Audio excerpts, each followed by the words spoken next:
there. In this tutorial, we're going to walk through how to download and install Visual Studio Code on Windows. So if you're on a Mac, you can stop this video here and go and watch the iOS version of it. We've recorded both so that you can watch the video that corresponds with the operating system that you are using. VS Code is a popular code editor that is free, open source, and it's a great tool for web development, Python programming, and so much more. So let's get started. First things first, we're going to go to the VS Code website, and we are going to click on Download for Windows. So first things first, we have to go to the download page. So navigate over to the Visual Studio Code website, and then we want to download for Windows,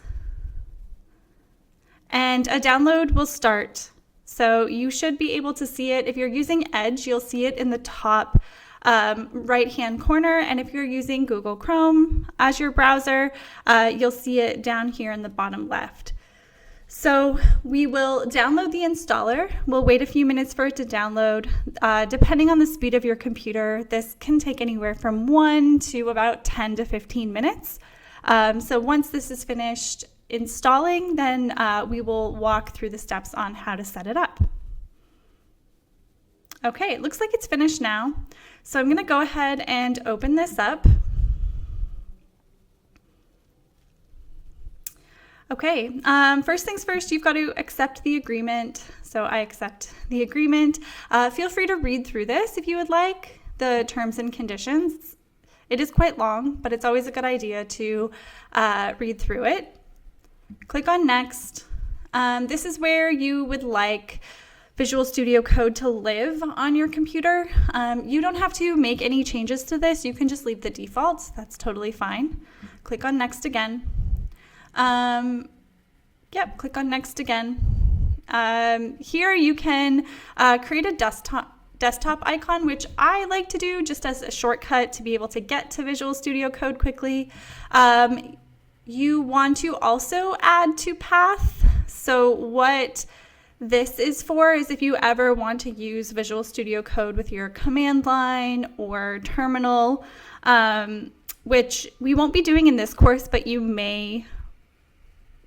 likely will do if you do get into web development. So I would just probably add that or check this box here at the bottom just so you don't have to uninstall and reinstall later if you decide that you want to learn about your terminal. Okay, so we're going to click Next, and then we're going to click on Install, and we'll wait for the installer to do its thing.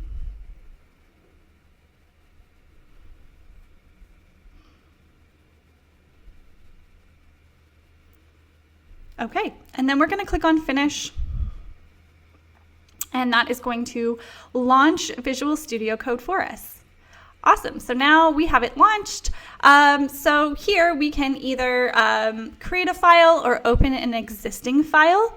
So let's talk about kind of what each part of this editor is, just to give you an overall idea on like how to navigate it, how to use it. So first things first, let's just create a new folder in VS Code. So we will say, actually let's create a new file. So we'll say File, New File, and we could just save this file as something like index.html.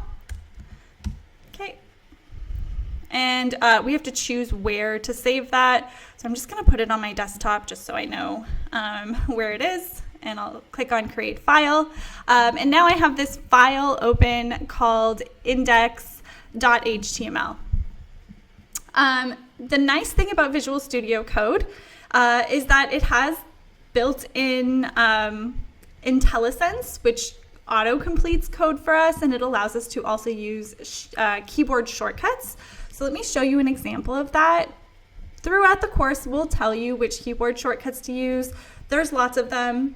We definitely won't expect you to memorize them, and it's always something you can look up.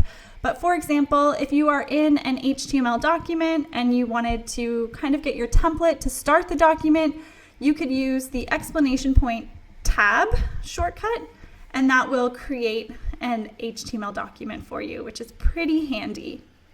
To save a document, we can hit File, Save. We can save all if we have multiple documents that we're working out of. We can also hit Control S to save our file. Okay, these little buttons on the side, and let me just make this bigger so that we can see this in a full screen. These little buttons on the side here, these two, like what looks like two pieces of paper on top of each other, that shows us the files or the folders that we have open, so we can hide that or we can show that. This button here is for source control, so if we're using Git or GitHub, we won't be using that in this course, but that's what this is for. Here we have our debugger. So this is for programming in languages like JavaScript or Python. If we needed to debug our code or find an error in our code, we could do this through the debugger. And to do that, we set what is called a breakpoint. So we can choose a line of code and we can run the program from there and walk through the code and figure out where our error is. That's not something we'll be doing with HTML, so I'm going to remove that for now. And then down here we have different extensions. So if we click on this, it brings us to an extension marketplace. And there's thousands of different extensions that have been built specifically for Visual Studio Code.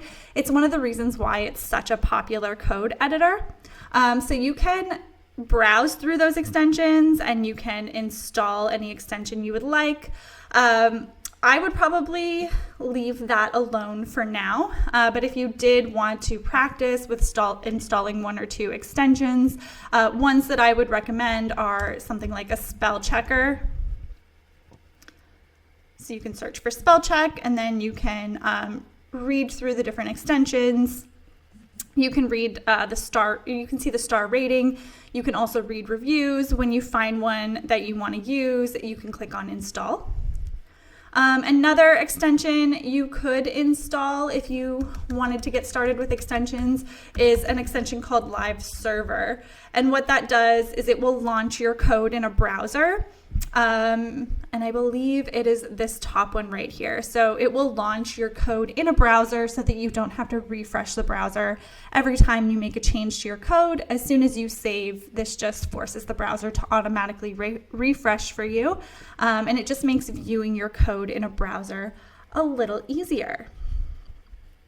Okay, there you have it. That is a basic walkthrough on how to download, install, and use VS Code. So happy coding, and I will see you in the next video.